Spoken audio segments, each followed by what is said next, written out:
Summoners War 807 update. Some of the things in this update I was never expecting Comtuos to ever do, so let's get it started. First up, we have save load runes on all monsters in World Arena, same as we have in the other content. This is not the part that I was not ever expecting, but we know what this is. The people that use it are already familiar with it.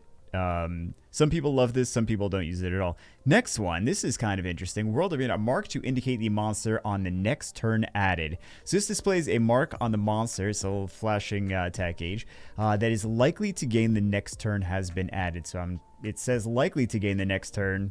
We'll see if that's 100% probability, or we'll see, it's Comtuos. So sometimes the words that they use are not actually the words that wind up being what you would think in the game. But this is actually very interesting because this kind of takes the guesswork out for a lot of people. And I think it gives people one more layer of strategy where half of RTA is just Violent Procs and RNG anyway. Do your skills land? Do they not land? So this is just like one layer extra of, oh, I don't have to guess. It takes the guesswork out, really, is what I was taking the long way to say. Battle text visual effects have been improved to enhance the clarity of the battle status. Not entirely sure what they mean by that. Kairos Dungeon Necropolis ranking info added, which we could have guessed that they would add in this next update. Dimension Hole, Karazhan Remains, Order of Second Awakening. I'm not sure why they're doing this. Maybe they're sticking the Living Armors and Frankenstein and Karazhan. Otherwise, I have no idea, unless they're just getting ready for the next ones after Living Armor. And you know what? Also, they did say they were doing some Dimension Hole changes in the second part of Reloaded. So I guess we'll see in a couple weeks, like literally 2 weeks from now, what they have planned for the other changes for Dimension Hole. Siege Battle special rules of the battle test removed. Also, please look forward to the new special rules that are applied, that will be added when the Siege Battle Tournament Season 13 begins. We also do have, this is very interesting. This is the part that I never thought I would see. Collection. That not that specifically, but we have the items to be added. These are all from, I believe these are from actual paid packages, which are now just for, not free for you. You have to use your ancient coins on them. So it's kind of interesting for people that were maybe interested in these cosmetics that didn't buy the $100 packs, because I think some of these are from $100 packs. Correct me if I'm wrong, because I don't actually pay attention to every single pack and remember it like a week later. So this is the part.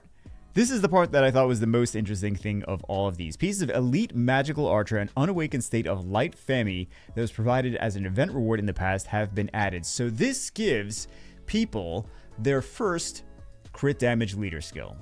I wonder if we see more of this, because we saw that this Fami was a unit that was in the game years and years and years ago as a special event, not a special event overseas. It was a special like marketing campaign tool with something else. I don't remember exactly what the situation was, but most people could not get Fami. For those that did, sometimes they would sell their accounts or whatever, but yeah, or they would sell the codes also.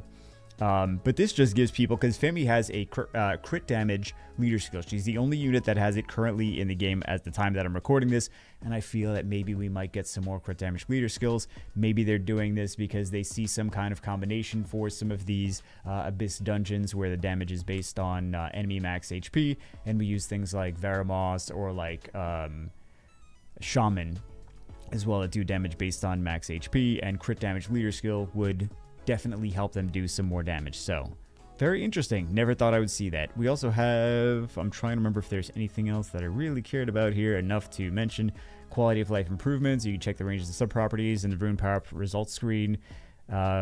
Auto engrave now engraves all slots without leaving any unengraved. Was it leaving unengraved slots before? I don't remember it ever seeing it do that. Then we have Dimension Hole. The reward for Enter Dimension Hole is now a Dark Inugami. Evolve Power Up Circle. Replay. There's something that I wanted to mention here. The last thing that I wanted to mention, I see it here. Gateway Repeat Battle Rift Raid implemented a delay between the content entry and the battle preparation screen to prevent monsters from being accidentally removed from the party when you tap the battle button continue. I do this every single day, all day, every day. I thought I was the only one. I'm like, I can't complain about this. This is clearly a user error. This is clearly my fault. I just keep removing things from redoing the raid replays. So I'm surprised other people complained about it enough. Maybe you guys were having the same issues that I was. But not that this is something that definitely needs to be changed. I thought it was interesting though. The big two things are the Magic Archer that is now available for everyone,